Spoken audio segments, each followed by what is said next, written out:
Welcome back to What Are T-Nibs with General Disturbance. This is the Type 64. It's a Tier 6 Taiwanese premium light tank. It's located on the southwest spawn of Highway, and this one is under the command of Chickens 1003 of the RT clan. Now, the last time we saw this tank, he got his first ace tanker in that game. Let's see what he can do in this one. Well, this tank is basically a Hellcat using an alternative hull. It's got the same turret. It is a Hellcat turret, 76mm main gun, capable of 115 alpha, and it'll penetrate 128mm of armor. It's also got a pretty fast fire rate as well, 3.16 by the book. Oh, he spotted someone. And he got spotted too, the AMX 12 ton. Ow! That was a Super Hellcat 90mm, and we got a high roll against us. Ouch. We don't want any more of those, and the space we would have gone to is occupied by a VK2801-105, and the AMX is getting close to our T-52, who needs to back out of there quick because he'll be proxy spotted. Oh, he was spotted. He's trying to get away.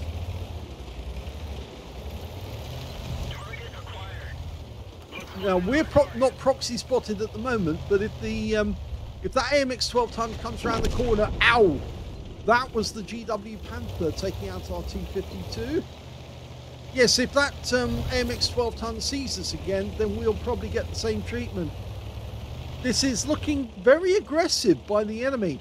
That AMX 12 ton went specifically out to try and find out where we were.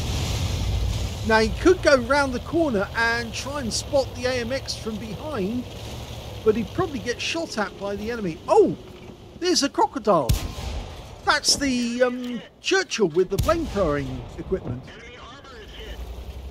Well, he got 2 shots in there. Of course, the crocodile's got a lot of health though, so that's a bit of a problem. It's a Tier 7 game with Tier 6 tanks in it. Still looking at that big hole in the rear of our vehicle. The armour on this vehicle is negligible. Anything really is likely to penetrate. Even a Tier 1 tank could penetrate this one. Some of the armour is only 12mm thick. There's a lot of enemy tanks very close to our guys just up at the road junction. Got a 40 TP in the T-34-100, the constructor, and they've got considerable firepower. The 40 TP's got the 90mm. Looks like RT is dialed in on this spot at the moment. This is not a good place to be. These bushes are much better, but they're occupied at the moment. Super Hellcat's using that one. We could use that one there. VK's gone down into the gully. He's stopping them from coming up that direction. Oh! Well, the E-25's using these bushes, so I don't think it'd be a good idea to be here or park alongside him, because that's inviting fire. This is not a good place to be. If the E-25 wants to back up, he's going to go right into us. Yep, you're right in his rear at the moment. If he backs up, he's going to run straight into you. Not a good place. Okay, T-34-100 takes a round. We are blocking our E-25. Don't park behind someone like that. If they need to retreat quickly, you're going to be in trouble. Yeah, and he does. He's not happy. He stole his bush, and on top of that, he had to back out, and he got spotted. Okay, he's gone behind us now. I don't think he trusts you. But for blocking him, he's had to go elsewhere. You would have been better off if you'd actually picked a different bush. Okay, there they are. Achilles or the T-25-2. Well, he's decided to go for the T-25-2. Focus on one or the other, but try not to... Okay, should be able to get the Achilles. There he is. Gets the engine bay. Get another one in. Keep going. Oh, he switches targets. Take the Achilles out of the game. No, you've got to be more decisive. If you've got a target in front of you, stick with the target until he's dead. If the target disappears, then you switch to a new target. That T-34-100 is just around the north side, and the E-25's gone to try and displace him. He should be able to get rid of him. If he doesn't... Oh, lovely shot. We got him. So that's our first kill. Now we've got the Crocodile. Our E-25's kind of exposed down there, but he's pulling back. Our Lorraine shouldn't be there either. He's actually too far forward. They really do need to get behind us so they can support us. Here comes the Crocodile. Now load the APCR because you're probably going to need it for this thing. And try and aim for the turret if you can, not for the side of the body. You did get that one through the side. No, if you aim low, all you're going to do is track him. And you're not going to get through the armor. Okay, he's killed the Achilles. That's his second kill. Okay, we did lose our KV-1S there. I don't know who lost it. Now run round him, circle jerk him, because he can't turn his turret fast. That's it. He's going to want to try and turn his turret on you, but he can't. Just keep pumping rounds into his rear. One more to kill. And he got him. Now use the wreck for cover and take out the T-25 too. He'll try to do the same and come around you. And as soon as he does, circle jerk him. Okay, he got a shot into us. Now, circle jerk him. Because he can't turn his turret fast. He's got a 90mm. It's a heavy gun. So, next one to kill. Yes! It's lovely done. There's only one enemy left. It's a Hellcat. We've got guys capping at the moment. We don't need to cap because we've got enough to kill.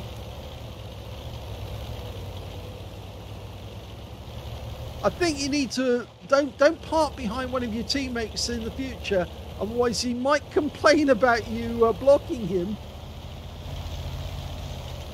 Oh my god! I think you need driving lessons. Oh my god! Where's the Hellcat? Oh, they've capped out, and there's the Hellcat, discovered too late to get the bonus. Here's the end of battle stats, and that was the first class tanker for Chickens 1003 of the RC clan in the Type 64. He managed to get a sharpshooter for getting 10 or more consecutive shots on the enemy, as well as a fighter badge for getting at least 4 kills. He did get 4 exactly. And he got a master gunner for getting 5 armor penetrating shots in a row, a fire for effect for doing more damage than hit points to his own vehicle, a bruiser for getting at least 5 critical hits. He got 6 in this one.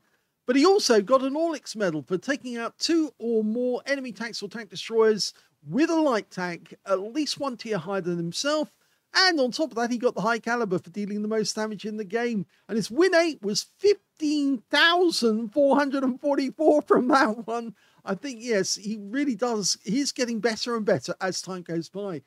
It's not an ace tanker, but it is a good game. Let's have a look at team score. Highest damage in this one was 2,641 hit points, and that went to Chickens. Second highest damage went to the IS and our team, 1,957. Third highest damage went to that T-25-2, and he was their best player, 1,733, but he just got too close, and he couldn't turn his turret fast enough to actually match your speed. 1,733 hit points to him. When it came to kills, you shared it with the Tiger 131. They both had 4 kills apiece.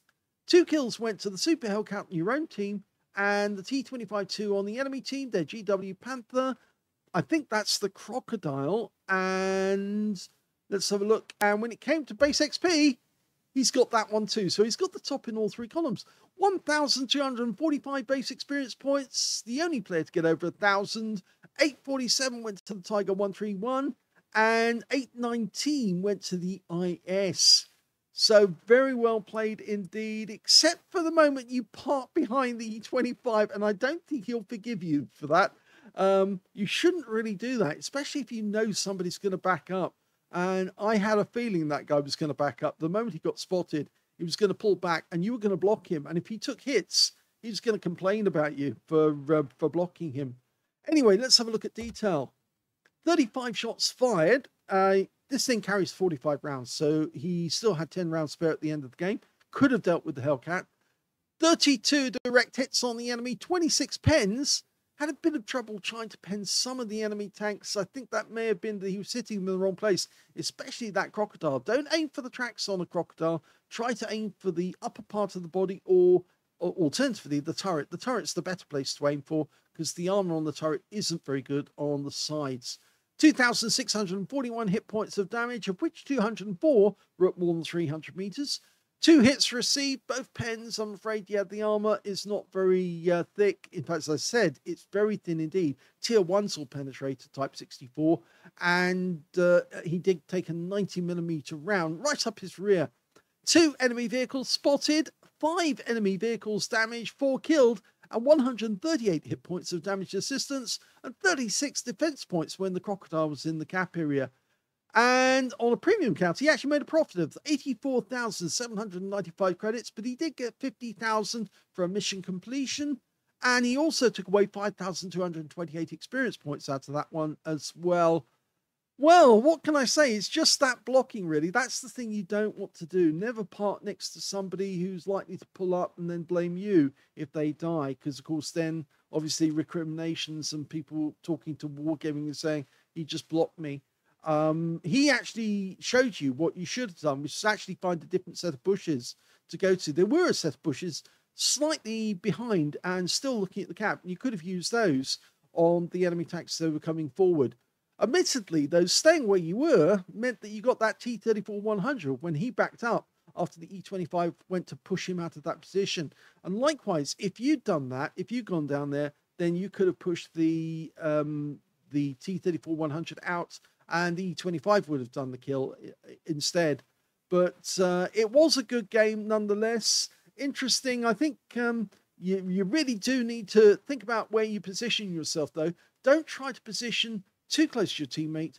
Ideally, try a position where you can get the enemy in a crossfire, where there's 2 people shooting at them and they're apart, so they can't sort of like switch between players easily. And the other thing I think I did see you do, which was you didn't follow up your shots on the Achilles when you could have taken him out the first time round, and instead, as soon as you lost his outline, you went straight to the next player, and then as soon as the outline came back, you went back to him again, and you were tossing and turning between which tank you wanted to go for. And every time you turn the turret, obviously it makes the reticule bloom, and you have to dial in again. But it's easier actually to stick with one target, kill that target, go to the next one, kill that target, and only have to switch targets if you lose the target because he's gone into cover, and then it's much easier. But other than that, it was a good game. Oh dear, what a lot to talk about in that one. Hope you enjoyed that replay. If you did, please give this video a like. Do subscribe to our channel. Leave a little comment down below because it feeds the algorithm. And thank you for watching.